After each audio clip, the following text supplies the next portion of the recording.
everyone, welcome to User Stories. So to start this off, I want you to start thinking about what some application that you use. This could be a Ford thing, this could be your email client, this could be a video game thing, whatever, doesn't matter.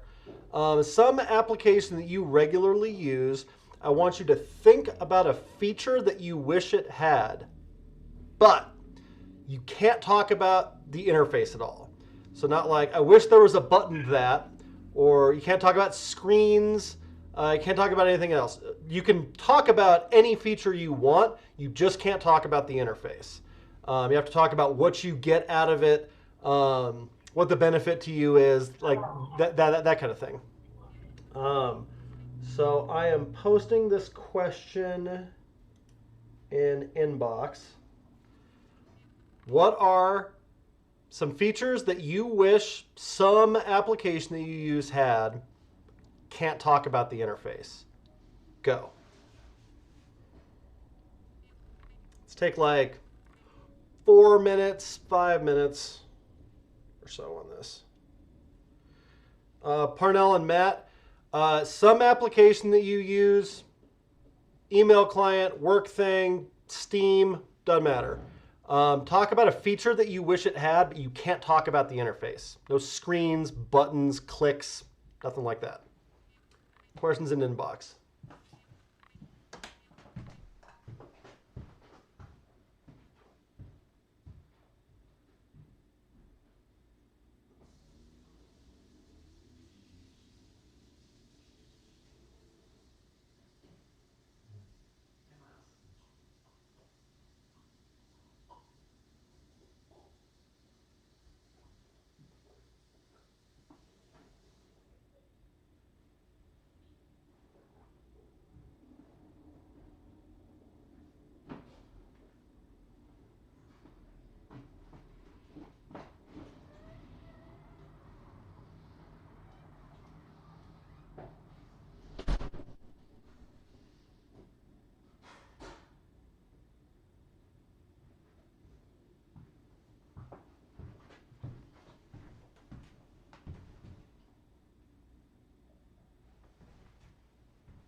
These are awesome. Keep them coming.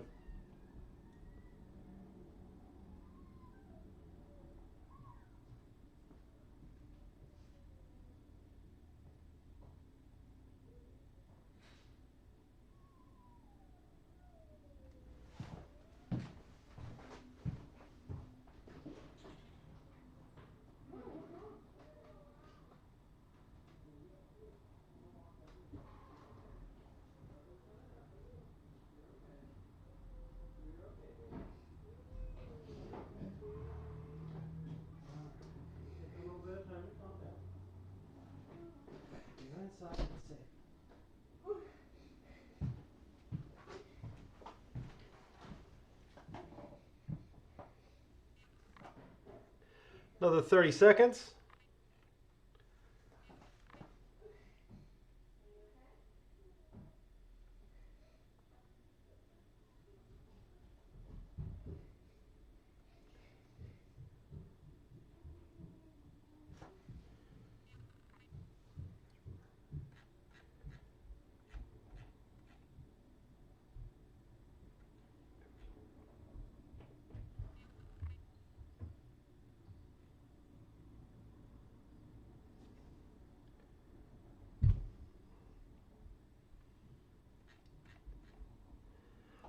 right, if you haven't submitted, please do so now.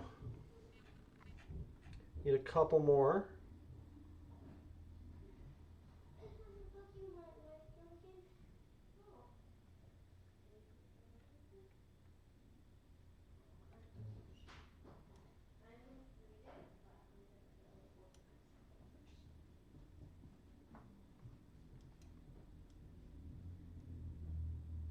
Need two more. While I'm waiting on those, outstanding answers. This is exactly what I'm talking about. So like a couple of these. Wish I could see all the TV shows and movies that I've been watching for all my different streaming services in one place. Excellent. Ability to search and group by specific criteria or export to data tables. Yes. Switch between local library and streamable content in Apple Music. 100%. So these are the kinds of things that we're talking about. We can describe something that we want, describe something that's valuable to us without talking about clicks, screens, interface, that kind of thing. Because like a lot of these, you can imagine them getting done like a lot of different ways, right? So like, let me find an example.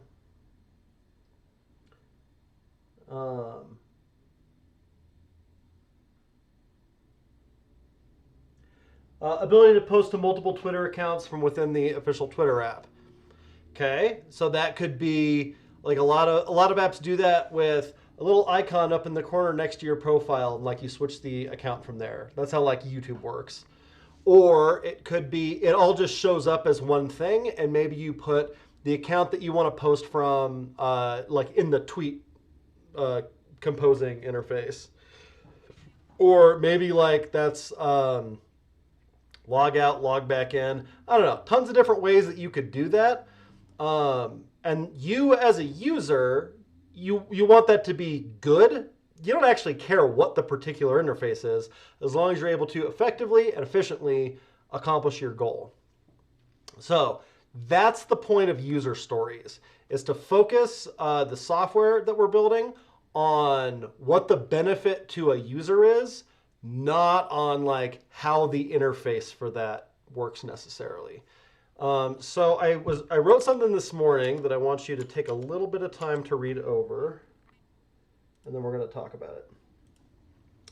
So we pull it up. It is in the Habits of Excellence section of the site. I'll post a link as soon as it loads.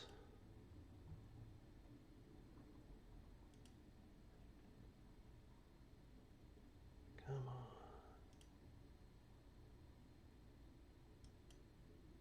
Get there.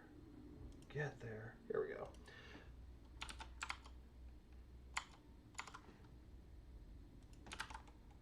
All right, there it is in Discord. Let's start with like 5 minutes, read over this, and then we're going to talk about it together. Go.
Alexa, it's the top.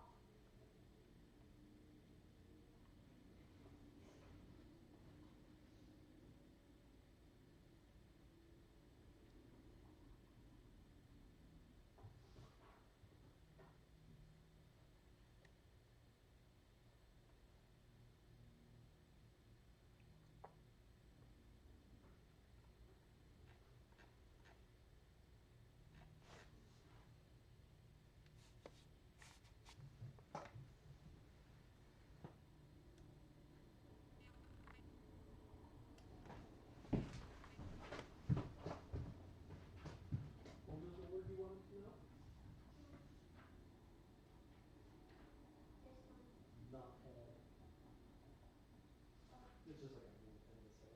No, it's because he's not King Conrad. I see.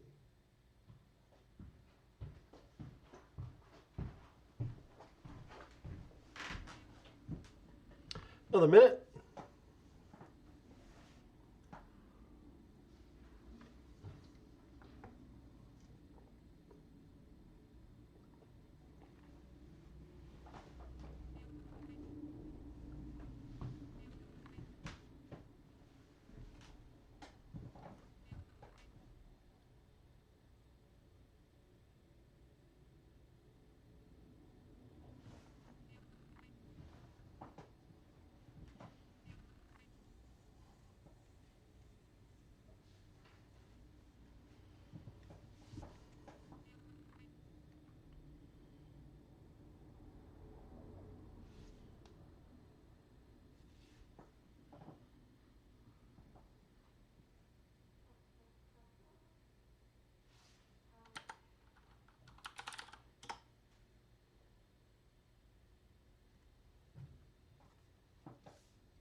All right. Let's chat. So I hope that each and every one of you will be able to distinguish between stories and specs by the end of this. So let's start talking about it. What are some questions that came up as you were reading?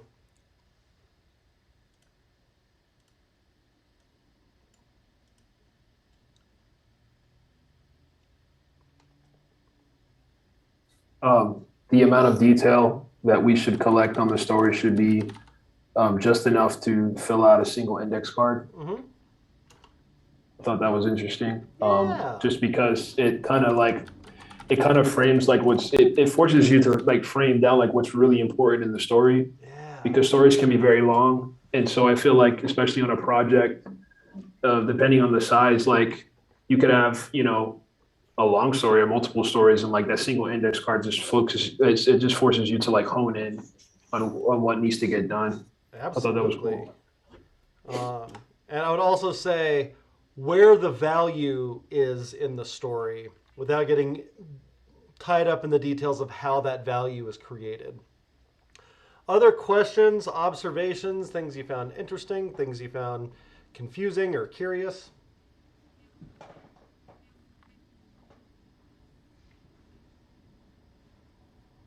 Yeah, can we talk a little bit about, or I guess I have a question in regards to, obviously, I understand that both big and small stories can be hard to plan, but kind of at the bottom of that section, it talks about how if the stories are too small, that we should consider combining smaller work into one story. Mm-hmm. Is there really a need to combine all that, or wouldn't it just be better to eliminate them one by one?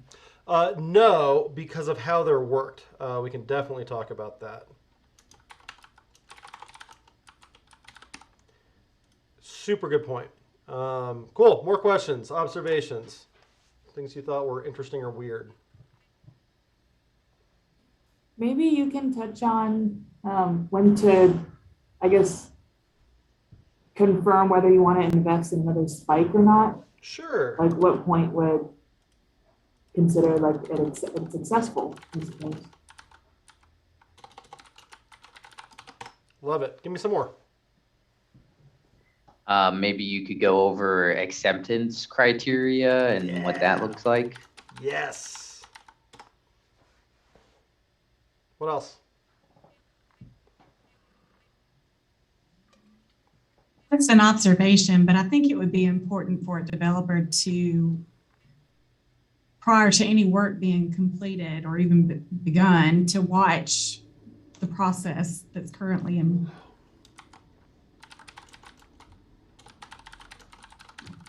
Love it. More.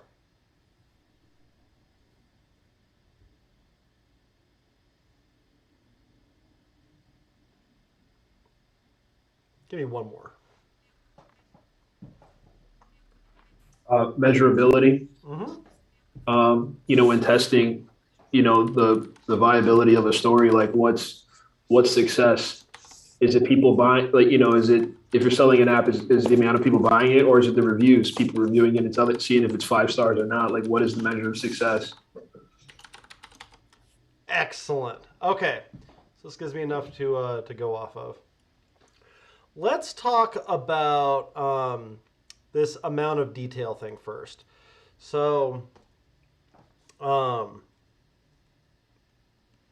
when somebody first came up with this idea of user stories, these things were all on index cards. And the gist of it was they'd have a front and back of the card.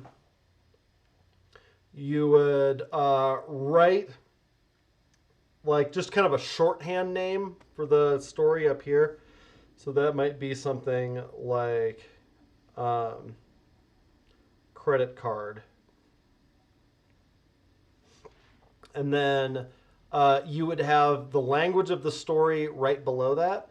So it might be something like as a user, I want to pay with one type of card. And then you could also keep some notes in here. So it might be something like Visa is probably easiest. Or most valuable or something like that. You could also put constraints on them, which are like sticky notes. So a constraint might be something like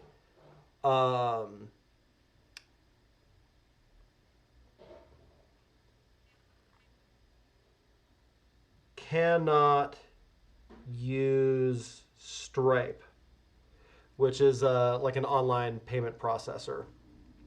So there might be some other business requirement, or must use some particular service that you have a bigger agreement with. So you could also put constraints on the card, and on the back you would write your success criteria. So your success criteria, these can totally include user interface details. So it might be actually I'm going to write these as given when thens. So given that you're on the checkout page,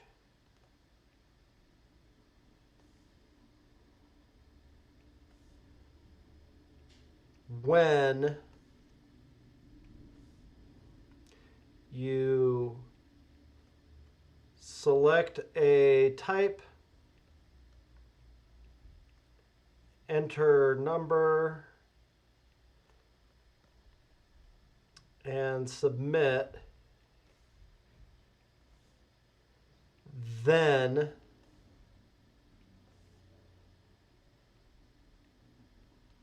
the charge occurs, and you redirect to the success page. That's a user story card. Like, that's a pretty, like, standard issue, regular ass card would be something kind of like this. So you can do them with physical cards. You can do them in something like Jira or Trello or like some kind of virtual thing. But this is one of a couple different areas in technology, especially process management kind of stuff, where if you can at all get away with it, the physical stuff is better. It just is. And the major reason for that is if you have a big physical board in an office and you have these cards up there, you can't not look at them. You can't not see the status of the overall project, what's been hanging around pretty long. When you take a story, you literally take the card off the board and like keep it at your desk while you're working. When you're done, you either move it over to the other column or like it's very satisfying to tear up a card and throw it in the trash once it's delivered. Because these aren't long-lived documents, they're notes. They are not the detail of the work that you're doing. They're a reminder of like that this was something that you thought was valuable. Once the software gets made, the card doesn't have any value anymore. And maybe the biggest benefit of having cards like this is that people can't do things that you're never supposed to do with stories. Like do a whole bunch of weird projections with them or refer back to them after the software gets delivered. Or try to turn it back into specs where you put a ton of detail on it and have a lot of like tweaky process control things. That's not all what it's supposed to be. These are like I love this phrase, exocortex. They're a way to externalize our what's going on in our brain and like visualize it on a board where other people can see it. So you can do it physical, you can do it virtual, that doesn't matter. But virtual opens up a lot of ways to misuse this technique. Anyway, that's about like the amount of detail that a story card should have. Questions about this so far?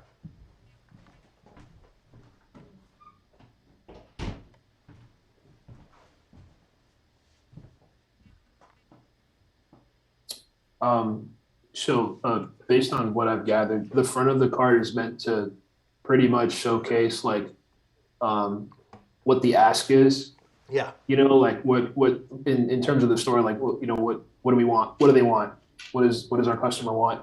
And then on the back of the card, it's pretty much like, well, where are we at now in the journey? And it's kind of like explaining that a little bit. Not quite. First, the front is was correct.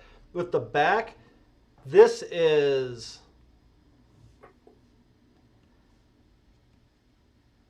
how we'll know we're done. Okay. Once you can do these things, that means that the story's over.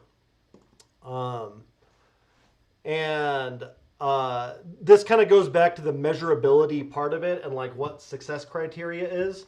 These are success criteria or acceptance criteria. And you can have like more than one, usually do, acceptance criteria for a story.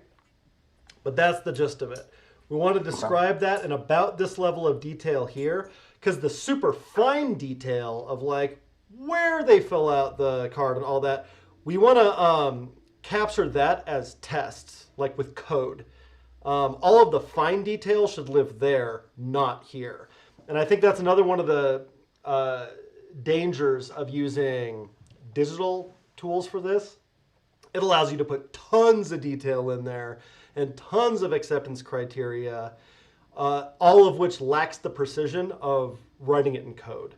These things are reminders of like about the scope of what we're talking about. When you're actually writing your real success criteria, your confirmation and the 3 C's thing, that should go in code, not on the card. Thank you. Mm-hmm. Other questions?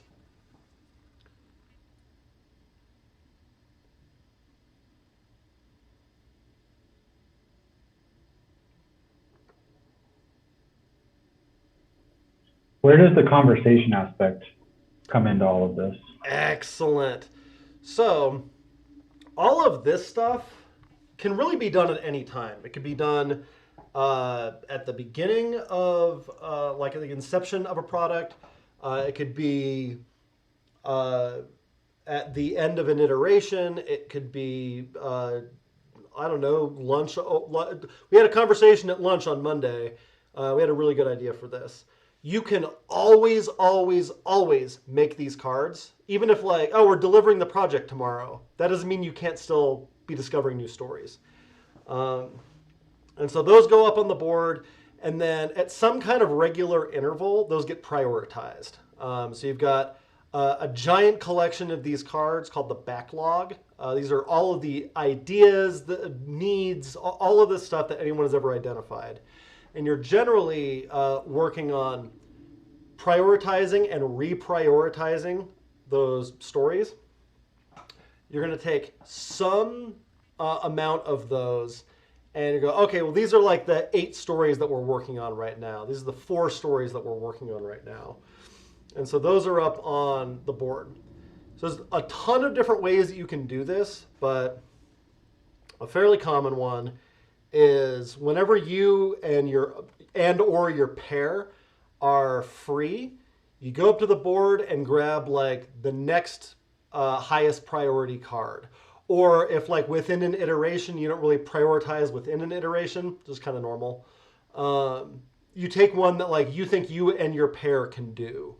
Or like you go, oh, this one really leans on some expertise in databases, and like that's me, or that's Kevin, or whatever. And so I'm going to let Kevin take that one. I'm going to take some other card. So at the point that you take the card, that's when the conversation starts. So I don't know that starts. You might have like had casual conversation before, but part of the point of this is that all of the like interesting, important stuff about the story, you want to push that conversation to when you're actually developing it. Because when you do that, you have the advantage of all of your existing knowledge about the project, about changing marketplace. Maybe a competitor came out with a similar feature that either you should rip off, or maybe that deprioritizes this card, or maybe they totally screwed it up and so you want to do a better version of it. It could be an awful lot of different things.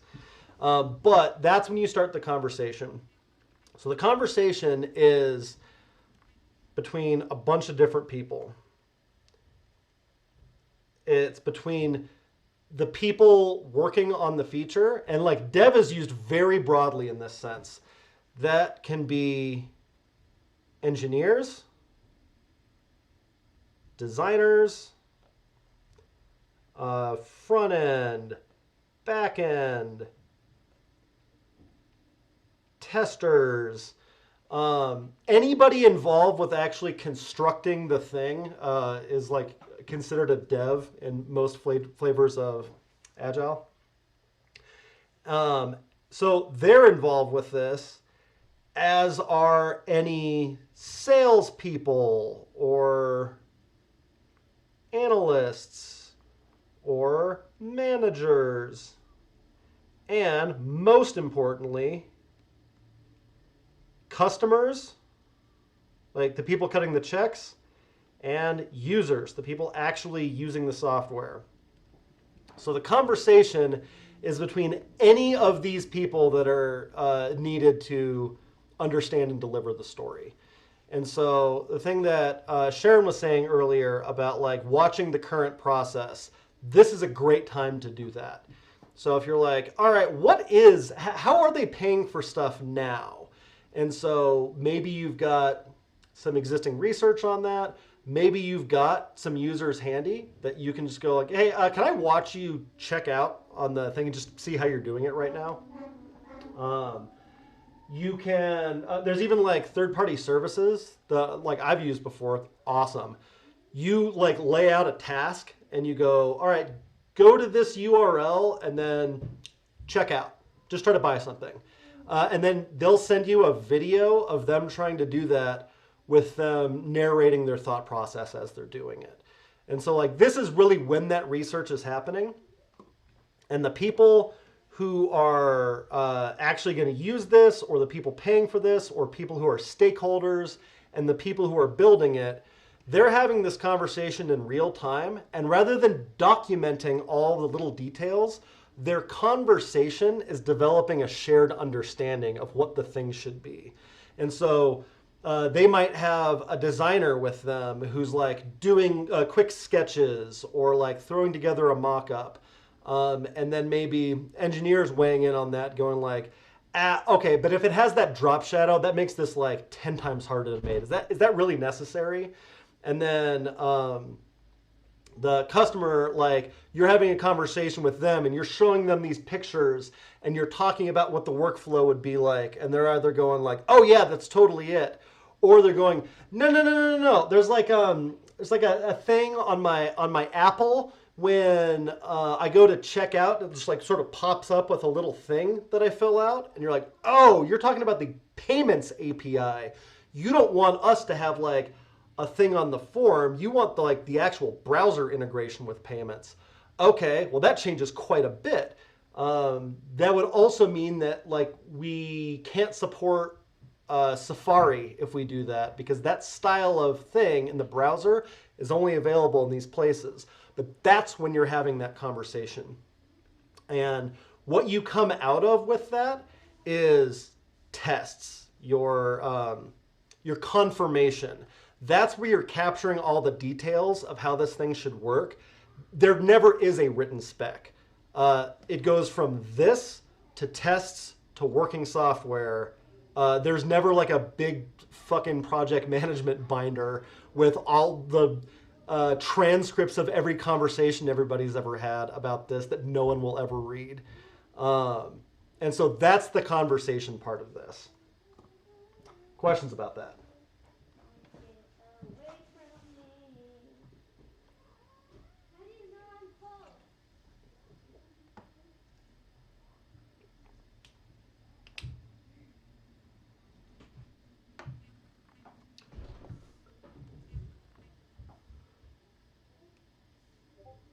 Cool. So we've talked about the amount of detail on these things. So like that's when like you're watching whatever the current process is. All that kind of stuff is part of the conversation. Let's talk about success, acceptance criteria and like measurability and stuff. So there's a few different ways that we can do this. So the most obvious are what we call functional acceptance criteria. Functional acceptance criteria is different color.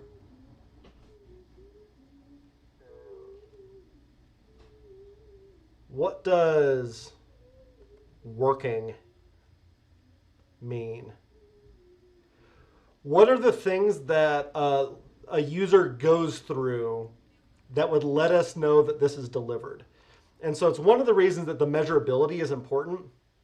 Because like, if your story is something like, as a user, I want a good checkout experience. All right, well, we can't measure that. And if you get specific as to what good means, you get something measurable pretty quickly. It's like, I want a checkout form that can be filled out in 10 seconds. I want a checkout form that is usable on mobile.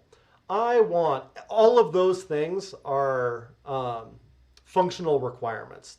Does the thing actually work? There's also,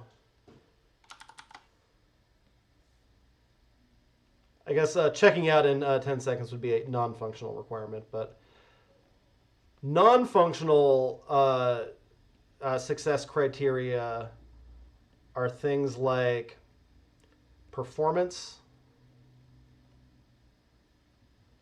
security, accessibility,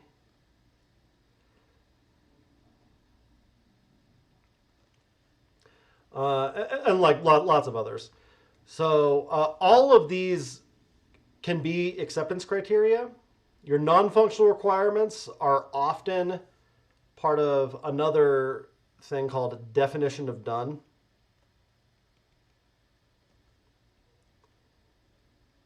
And these should also be measurable too. So performance is like, I never have to wait longer than 1 second for a page load. Security might be, has been tested against the top 10 OWASP vulnerabilities. Accessibility is like passes WCAG accessibility guidelines with a AA or better. And so a definition of done is like, these might be applicable to any story on the entire product. And so sometimes those are like stickies that you throw in a card. Most of the time they're just something that you keep track of. Is like absolutely every story that we deliver needs to meet these requirements also. And so they just end up being constraints on whatever your solution is. And so your acceptance criteria, some of those will be functional, some of those will be non-functional. Now, what's interesting, so original question was about, are we measuring success in terms of purchases and sales or surveys, like that kind of stuff? It totally can be. So that's a pretty like advanced way of looking at stories. Most teams stop here, but maybe they shouldn't. Because if we come back to these like input-output boxes, turns out these don't just describe functions or programs, they describe all systems. And so this can also be a customer payment, and the output is a customer benefit. So they give you something that goes into this system, they get some benefit out of it. And then all of the little boxes inside of the system are the departments, sales and product and customer service and repairs and legal and whatever else that ends up generating that output. So when we talk about acceptance criteria just in terms of functional and non-functional requirements, a lot of times we end up optimizing like a little corner of the system without looking at the entire box, the entire system that makes this transformation. So if we talk about things in terms of sales, use, reviews, that starts getting to the entire system. Not a whole lot of teams do that, I'll say that up front. Maybe they should. And so part of the acceptance criteria is that it does all of these things and gets used 10,000 times in the first month. Or leads to a 2% increase in sales. Or stuff like that. Or like when a focus group with 10 users gets a 4.8 star out of 5 or better. And if it's not, you go back and keep working the story. So it's unusual, but like that's pretty bleeding edge agile thinking, is like maybe that kind of stuff should be part of our acceptance criteria. Because it looks at the entire system, not just a lot of the system inside of the box.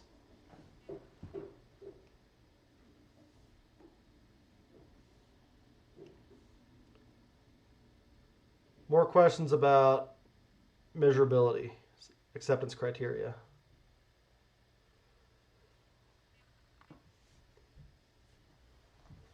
When it comes to the conversation of a product cycle, Yeah. does that have any play in this process? Mhm.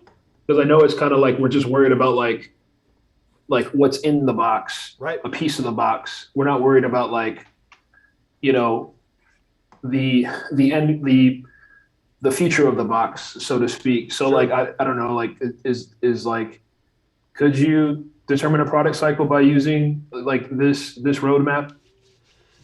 So probably less useful to think of this as a roadmap and more as a way to visualize like options and current realities.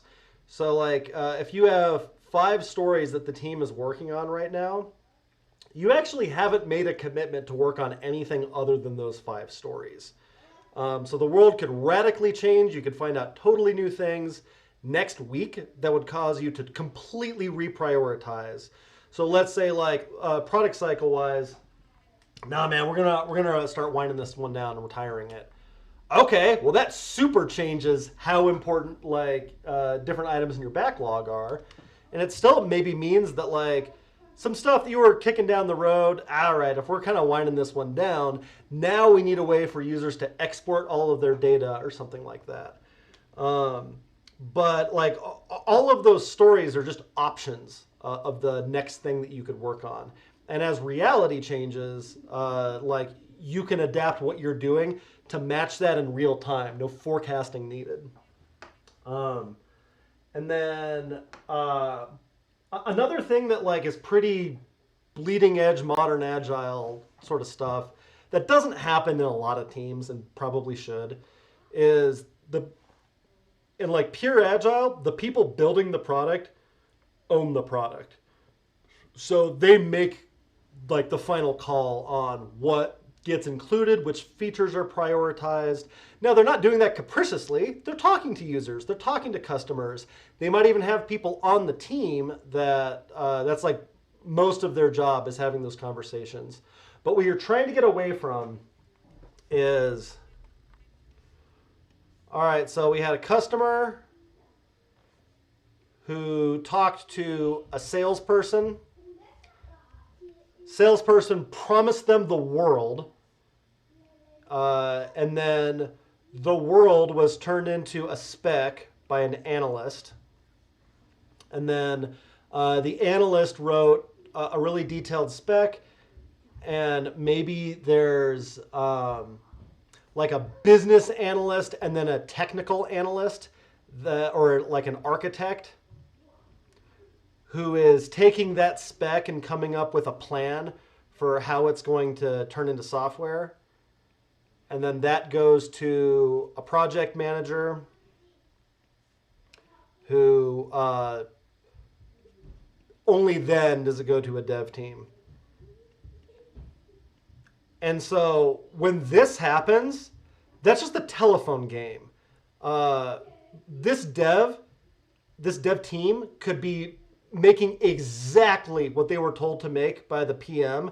And then by the time that cycles back to the customer, what is this shit? Like, this is not at all what we talked about. It is half the things that was promised by the salesperson.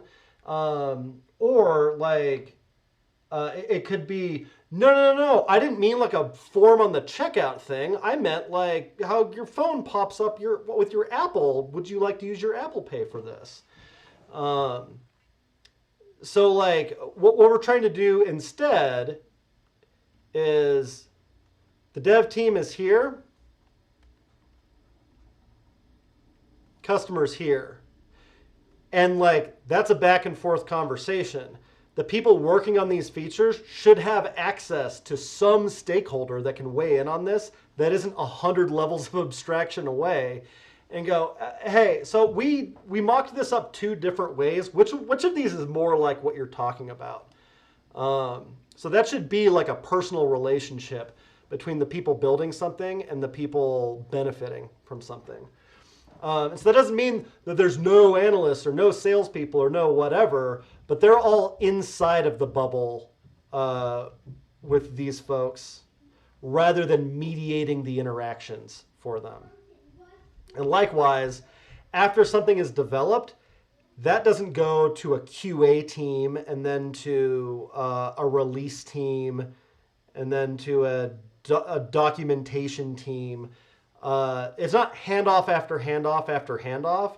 If the devs release something and it's broken, the devs fix it. If there's documentation that needs to get written, the people who built it are the people that do that. If there's testing that needs to be done, all right, the people on the team test the product, not totally different people. That's part of the goal of this. And so these stories end up being, they're not like only the dev team uses this. These can be a way to facilitate conversations between non-technical users or customers and the developer team. You can be like, all right, as we understand it, this language kind of seems like would be like a super helpful thing for you. And it should be written in like plain business language so that the customer can go, no, you're using that word wrong. That's not really how we think of it. And all of that stuff is super valuable. And that back and forth, the way that you have regular conversations with people and both of your understanding grows over time, that's the thing that you can't get with a spec. That's the thing that you can't even write into like words. It's this abstract shared understanding that a bunch of people who have a conversation over and over about a product like tend to generate.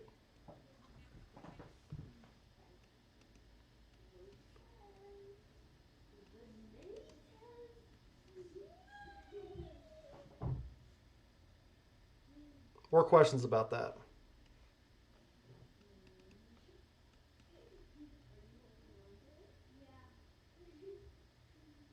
Cool. Okay, so condensing small stories. So like if you have like not every piece of work that you do on a piece of software needs to be a user story. For example, bugs are not user stories, they're bugs. Or really minor tweaks. So like let's say you deliver a story and then you get some feedback that's like, the padding on this could be a little bit bigger. Or instead of like color intensity 6, I've started like, and I've been using it for a week, I feel like color intensity 7 would be a little bit better. And so those aren't really stories, but you still might want to work on them. Or they might be teeny, tiny stories. Like let's say you already have Visa and MasterCard and Amex, and you go like, okay, cool, can you configure Diners Club and, I don't know, some European card and 3 other things. This is stuff that might take you 15 minutes to do. It's work, and like you still might want to be able to remind yourself that like this work needs to be done. And so you can put those on cards. And back in the physical card days, each of those would be a card, and then you would just like paperclip those together or something. And so if you were going to do all of the small things, you would just take those off the board and you and your pair would like knock all of them out. Rather than having 8 cards and people just do them all one at a time. It's like, oh, by the way, I got the small stories. Me and my pair are just going to knock these out over the next hour. So that's the purpose of combining a bunch of small stories. Makes the workflow a little bit easier.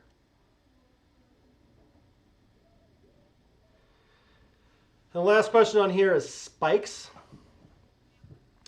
So a spike is kind of like a user story, except it's for the dev team. And so we have a different word for it because we need to be clear that a spike by itself does not produce any new value for the user. But it might be like a necessary thing to do on the way to creating value. So if you have one of these stories that is just a big confusing ball of mud. So an example might be, we need to integrate credit card payments. None of us have ever done that before. I don't know how hard it is. I don't know what other implications are involved with this. None of us have done a credit card integration, so I can't tell you whether this is easy or hard or anything about it. So you spend an hour, half a day, spiking. And so spiking is, all right, can I just go through the Stripe tutorial and like put a credit card thing on a page and get something working? So you decide how much time you're willing to invest in finding out more information up front. You go, it's worth it to me. Spend about an hour just playing with the Stripe API, getting a feel for like how gnarly this is going to be. And so then after an hour, either, oh no, this big ball of mud, it has one complicated part and like 3 pretty easy parts. And so this has more definition to it. Or maybe it's exactly as confusing as it was before. Maybe it's more confusing. And so then you have to decide again, do I want to do another spike? And maybe you're not willing to invest as much time. Maybe you're willing to invest way more time. But as you spend time trying to take your big ball of mud and like extract some clarity from it, you are using that as a tool to make that more clear, while also being clear that you've done nothing to create more value for the customer, only helped the team have a little bit more certainty about what they're building. So that's why it's like, those aren't user stories. You never have research user stories or design user stories or database user stories. They're not developer stories, they're the user's stories. So when we need to do some research or something like that, we call those spikes.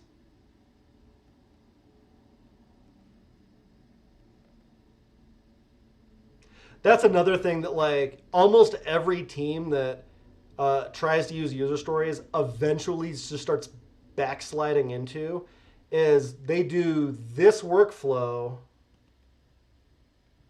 with the customer, sales, analyst, and architect.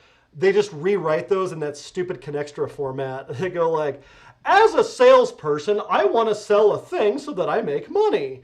And then we have an analyst story that's something like, as an analyst, I want to take the details given to me by the salesperson and develop a spec. Like, none of those are user stories. And that happens all the time, especially in the development of the thing. And people have a hard time wrestling it into the language because it's fundamentally not providing any benefit to the user. Like, I worked a place once that, no shit, had a user story that was, as a database, I want to be faster so that I'm less sad. It's like, it's not a user story. You don't need to put every task that you do in that format. And like, I think that's really helpful too, that if these represent the value that we create, things like fixing bugs and doing research spikes and like improving performance, it's not necessarily that those are like a waste of time. It's more that we need to be clear to ourselves that the value to the user is mostly happening here, and all that other stuff is overhead. That doesn't mean that like it doesn't need to get done, but it does mean that like just because everybody was working really hard doesn't mean like an equivalent amount of value was created to the people cutting the checks. And that's a little bit on spikes. All right, ask me more questions about user stories.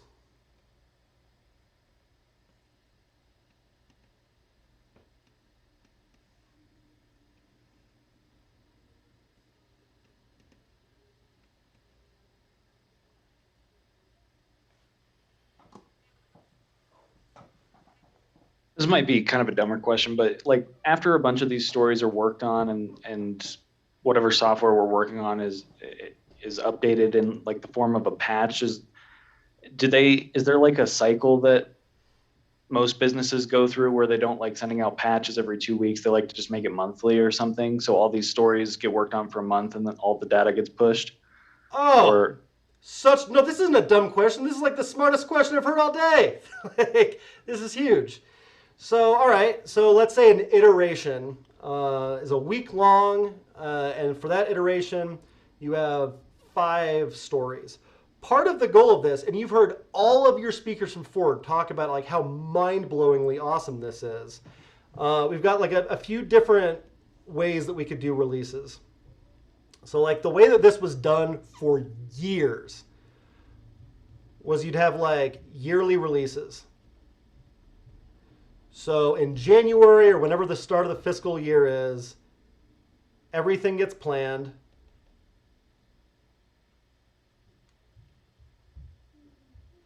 And then whenever the big conference happens, or before the investor call, or before the school year starts, or whatever it is, everything gets released.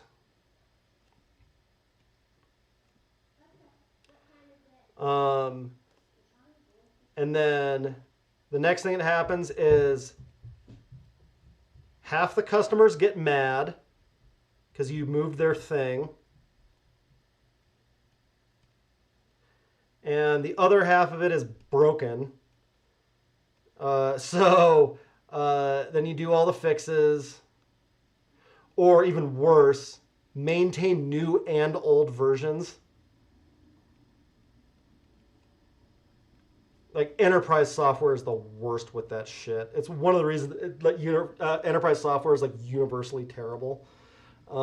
Is there's like 80 different versions of it because nobody wanted to upgrade and whatever else. So this is the way that software was done for a long time.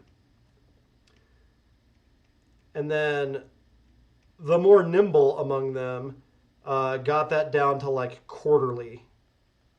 And that's still where like non-agile enterprises, especially ones that use SAFe, which is a particular framework for all this, quarters are about as good as they can do.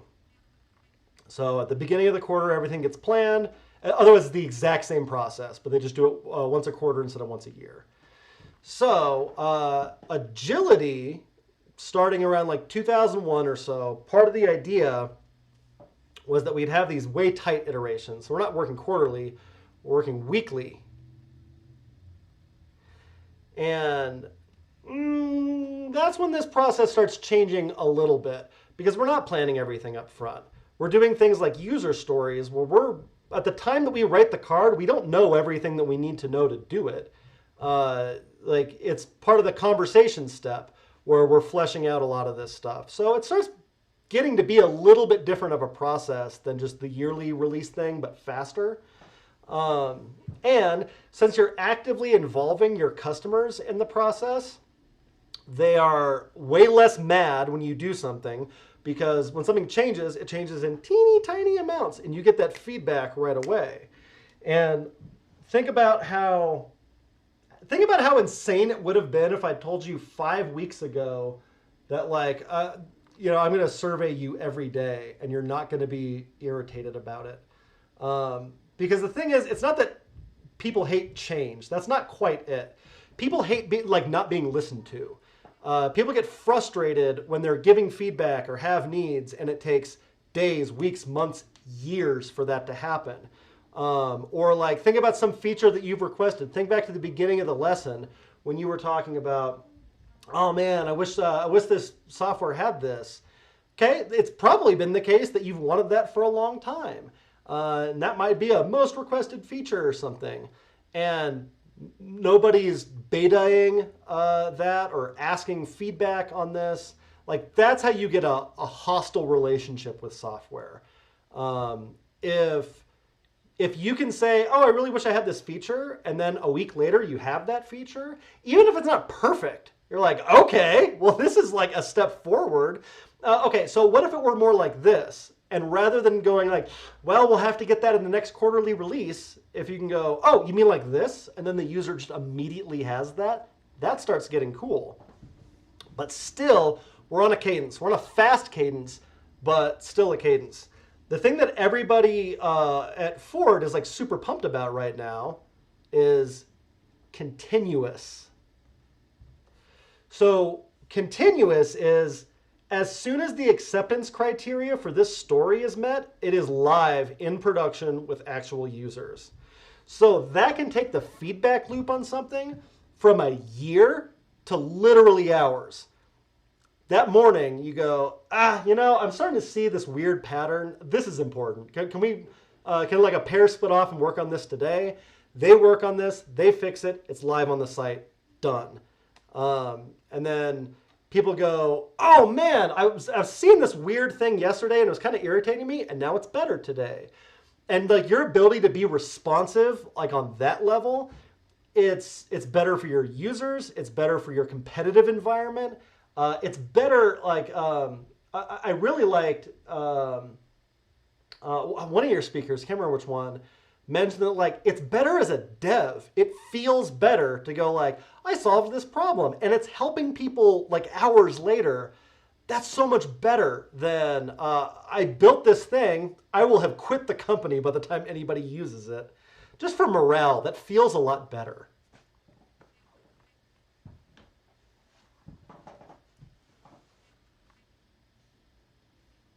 And like this, that's agile.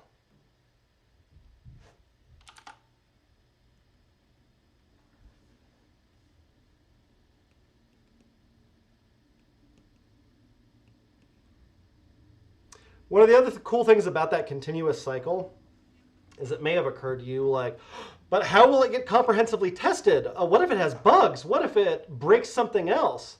Well, one of the things about doing continuous releases, so like I had a mentee who worked for LinkedIn. LinkedIn does continuous delivery. And one of the things he pointed out was like LinkedIn pushes new versions of the software, like the LinkedIn software, like 100, 200, 300 times a day. Okay. Well, LinkedIn doesn't have a reputation for being like sloppy, broken software. And it's because when you do something 100, 200, 300 times a day, things that can go wrong get fixed. It becomes very difficult to break something because when you're doing it that often, if there's accessibility checks that keep failing, if releasing something can break something else, you end up with really good test coverage and like automated processes that keep those from being problems. And so it becomes way safer to release something. And so this like half the customer gets mad and then like half the software is broken and then there needs to be this whole fix cycle. That goes away because you're releasing so often that anything that's manual or like has the potential to break in the process just naturally gets fixed. So obviously with it going from yearly to quarterly, weekly to now continuous over the span of, let's say 20 years, Yeah. 21 years, does that mean that maybe the next evolution of this is going to be predictive, where we're trying to find those problems even before users report them, kind of a deal? Yeah, maybe. So like that's a goal of data science is trying to do some of that predictive work. It starts getting dangerous though, because like with continuous, where you are continuously in communication with your users and you are continuously trying to solve their problems better and better, once you go to the other side of that and start guessing, now you get wrong again. So it ends up having this kind of parabolic thing where, all right, so we do it way too far in advance over here, where we're like planning what the user wants ahead of time, and then we release and then we get it wrong and whatever else. And then when we're doing it continuously, we're here. And then if we try to do it before they need something, I think that like you end up having kind of that same curve again, where you start getting stuff wrong the same way and for the same reason that you were getting it wrong over here, because you weren't in constant contact with them. Now, to some extent, trying to anticipate what the market will want is literally the purpose of marketing. So like some of this is just part of business. But as far as software, the more you can kind of go Buddhist style and live in the moment, I think that you're going to produce better results overall.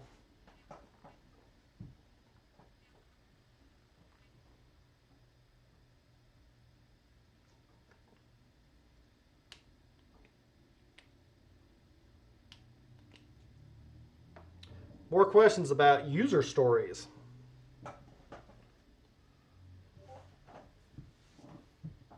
So will it mainly be like the project manager that are setting the cards, or is it, are you gonna brainstorm with everybody, come up with the cards, and then place the cards? Oh, that is such a good question. So I think it is a failure mode on teams when the project manager writes all the stories. I think it kind of misses the point of stories and like takes a lot of the power of them away. Anybody should be able to write a story. So a PM, a dev, a customer, and it's very difficult to get customers to be willing to engage in this process. Because a lot of customers will view software development as like a retail transaction. Where it's like, dude, I ran my credit card. Why are you still talking to me? Just give me that software that I asked for. But like, this is a collaborative process. And it's a lot less like you bought a burrito and a lot more like you bought a house. And so like, wouldn't you like the general contractor or whatever to like stay in good communication with you and show you different things and present options to you? And so a story should be able to come from anywhere. And there's actually, this is also like crazy advanced agile, but there is a way of writing those acceptance criteria, like the tests for them, in a language that like your non-technical users can read and write. I'll show you what it looks like because it's cool. So, let's see. I've got some of them maybe here. Yeah. Okay, so this is called a Gherkin test. There's nothing like crazy technical about any of this. Like we've got our Connextra format story here. No part of this is something that like you couldn't teach somebody how to write. And every one of those connects to a piece of code. And so what that looks like is this. So like when the teacher adds a video, those are all the technical steps that would be involved with a teacher adding a video. Or like then a video shows up on the page. These are the technical details of how that would be accomplished. And so you can have your users doing things like writing these or at least verifying them, editing them, whatever else.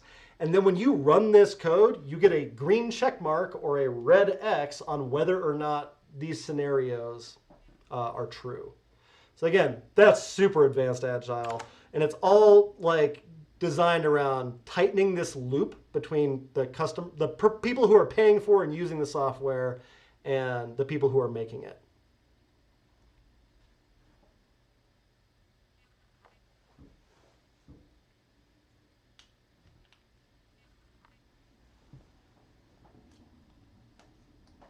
And you can also do things like, I don't know if I have any in here, maybe. We call parameterized features. Yeah, here we go. So given that a student is on the videos page, when the student searches for some search term, then only this many videos are shown, and only videos with that search term in the title are shown.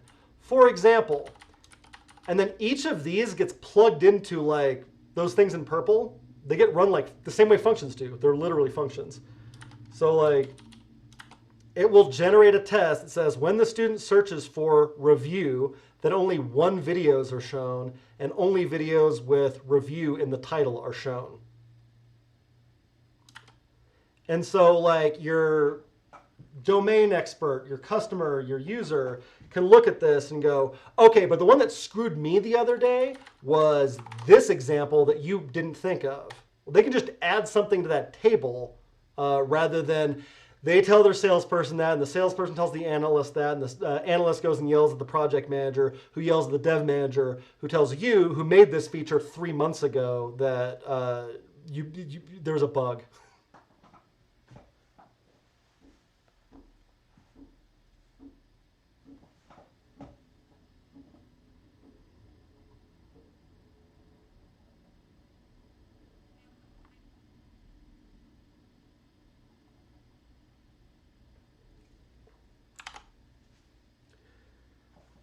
More questions about user stories.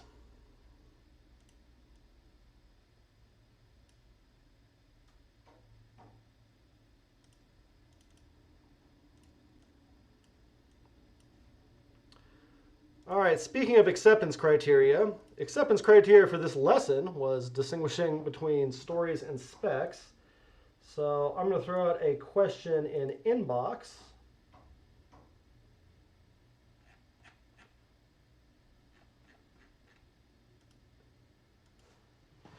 Asking you to distinguish between stories and specs. And it is live. All right, let's take a couple minutes for this. Go.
right, pencils down. Send me what you got.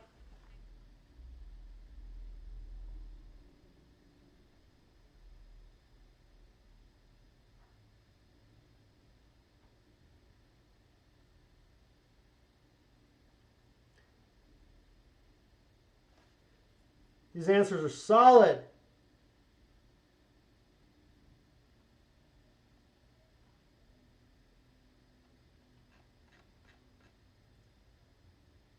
Outstanding. I feel pretty good about this.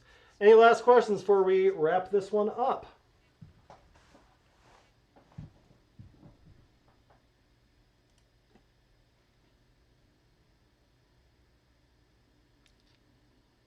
All right, cool.